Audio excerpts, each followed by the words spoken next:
He doesn't bring me flowers anymore. He doesn't bring you flowers anymore, or chocolates, or perfume, or lingerie, or a new book. In fact, he has stopped bringing you gifts altogether. Why? A person who is regarded as a suitor will seek to impress the target of their desire with the provision of gifts.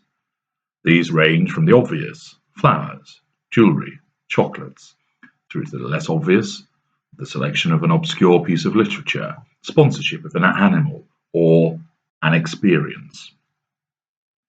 The pattern of gift-giving will not be overwhelming to begin with. It will not be grandiose nor gratuitous.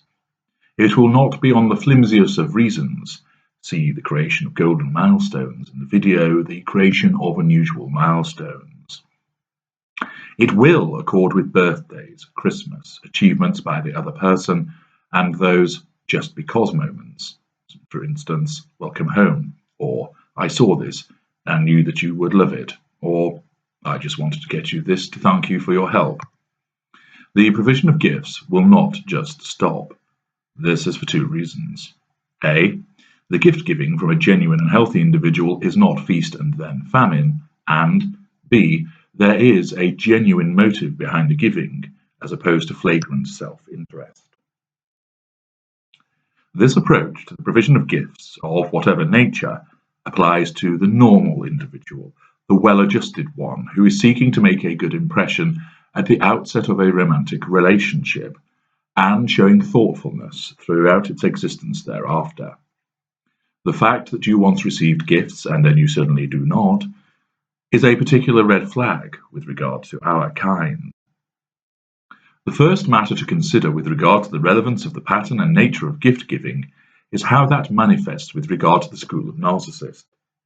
Accordingly, the greater Narcissist will provide gifts of superior quality, elegance, and caliber. He or she will provide them frequently during the love-bombing and embedding phases of the golden period. The greater Narcissist will also be easily able to afford these gifts, and they will be recognizable as quality offerings without brash ostentation.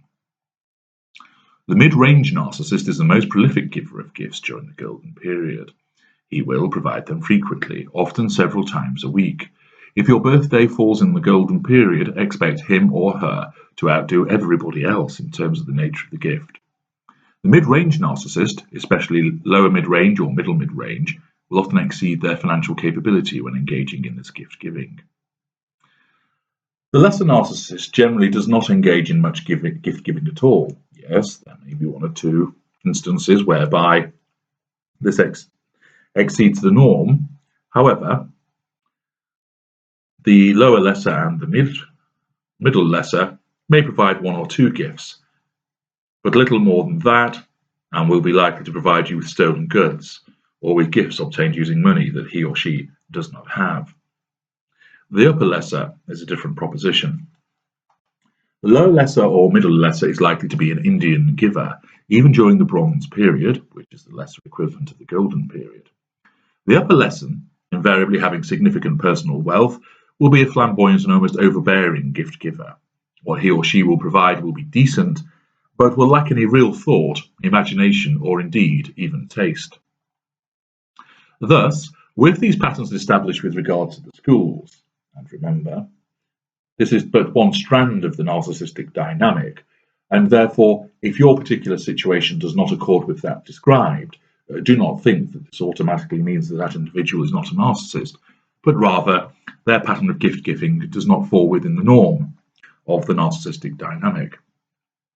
We therefore turn to the application of the various cadras. The elite. Expect high-caliber gifts, often difficult to obtain save through particular connections, thoughtful, interesting, and always treasured by the recipient. The nature of the gift will be varied from jewellery through to a signed special edition book, through to tickets to an extensive and exclusive culinary experience. Somatic. The somatic prefers very visible gifts. Thus, this will amount to large floral displays delivered to your home, or more often where you work, so more people get to see them. Clothing and lingerie are key somatic gifts, along with gadgets and technology, tickets to sporting events, competitive events, and holidays. Cerebral. The gifts from the cerebral cadre will naturally encompass the arts, thus theatre tickets, literature, music, a rare copy of a photograph, a painting, and so forth. There may well be an educational bent. You can expect personalised copies of the narcissist's own works where relevant, and often there is more to them than first meets the eye, as the cerebral will delight in showing and explaining to you. Victim. You can expect recycled gifts from the lower, lesser and middle lesser victim narcissist. Those from mid-range victim narcissists will be more likely to be thoughtful and inexpensive, and often practical in some respect, since the narcissist will have one eye on making use of it themselves in due course, or of you making use of it for their benefit. Homeware gifts will be common from the victim narcissist. Thus, combining the school and cadre will give you a clear indication of the gift-giving patterns and range of the narcissist during the golden or bronze period. If you recognize these patterns and the nature of the gifts, then this is a strong indicator that the person providing you with these gifts belongs to our brethren. You ought to therefore take heed. Similarly, a further powerful indicator is the sudden dropping off of the provision of the gifts. This video will only apply itself to the cessation of gift giving and not the shifting to providing rubbish or inappropriate gifts. In that regard, please listen to the video, The Narcissist and Gifts. The shift from lots of gift giving to nothing is done because it is contrasting behavior. Contrasting behavior is a hallmark of our behavior. Contrasting is done principally to confuse and bewilder you. Thus, it increases our grip on you, and also to increase the quantity and potency of the fuel. Control and fuel are the prime reasons for engaging in contrasting. You will see contrasting throughout the narcissistic dynamic. Contrasting will occur with regard to the provision of gifts. However, you need to have regard to the nature of the narcissist that you suspect or know you are dealing with, and your place in the fuel matrix of that narcissist. Thus, if you receive a lot of gifts and then this suddenly stops, then this will be the behavior of the greater, mid-range, and upper lesser narcissists. If you are involved with the lower lesser or middle lesser, you are unlikely to see any drop-off in gift provision, and therefore you will need to look to other behaviors to support your concerns with regard to the suspicion of narcissism. Also, take into account your status within the fuel matrix.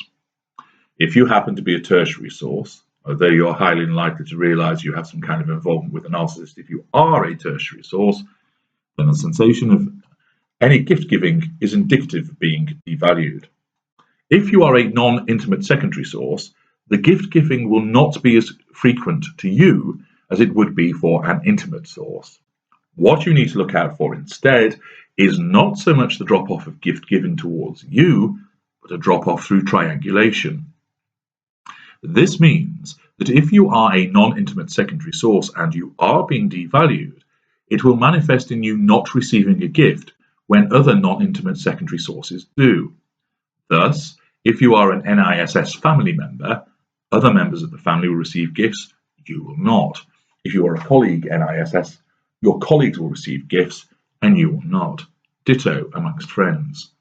Thus, it is not so much about there being frequent gifts given, but when they are, the other non-intimate secondary sources will receive them and you will not, and thus you are triangulated.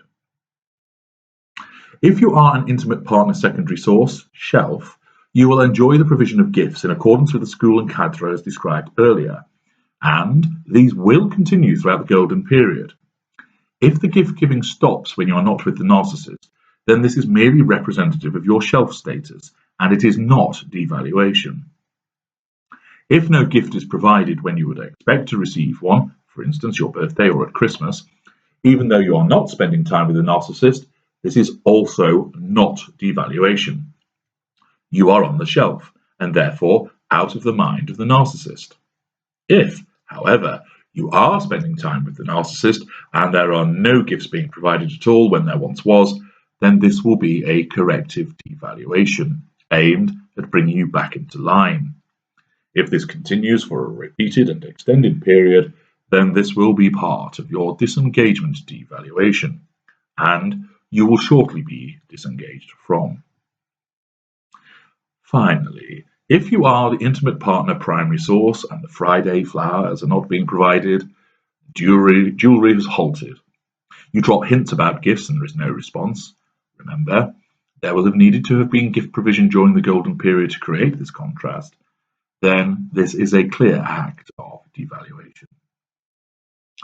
Essentially, if somebody engages in excessive gift provision and then suddenly stops doing so, this is a strong indicator that you are with one of our kind and you are in devaluation. It also means that someone else is now likely to be receiving the gifts that you once cherished.